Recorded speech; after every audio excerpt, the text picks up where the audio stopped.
Hello, habari. Jina langu naitwa Zulkifu Mtondo. Mimi ni kijana huru ambaye nimekataa kuwa mtumwa wa ulimwengu wa kimamboleo pamoja na ulimbukeni wa kizazi kipya.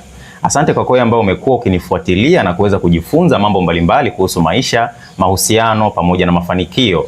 Leo ni siku yangu ya kuzaliwa.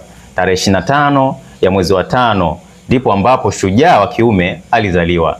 Asante sana kwa sababu umeendelea kuwa nami sambamba, lakini nikualike wewe ambaye inawezekana ni mara yako ya kwanza kuweza kukutana na mimi, na kushauri kuweza kuendelea kunifuatilia kwa sababu utapata nafasi ya kuweza kujifunza kuhusiana na mambo mengi ukiwa kama kijana, namna gani utaweza kujenga mtazamo chanya wa mafanikio, namna gani utaweza kurelate na watu wengine, namna gani utaweza kudumisha mahusiano na watu wengine, lakini jinsi gani unaweza ukawa emotional aware na mwisho wa siku ukaweza kufanikiwa katika hiyo career yako au kwenye kitu ambacho unakifanya. Kwa hiyo nitumie nafasi hii kuweza kukushauri, kunifollow, lakini pia kuweza kushare kila ambacho kitakuwa kunufaisha ili kiweze kuwafaa na wengine. Katika siku yangu hii ya kuzaliwa, nitumie nafasi hii kusema nawapenda sana watu wangu wote ambao wamekuwa mkinifuatilia na kunipa support, na Mungu awabariki sana. Lakini kama kawaida, usisahau kwamba linda sana moyo wako kuliko vitu vyote ulindavyo, kwa maana huko ndiko zitokako chemchemi za uzima. Peace out.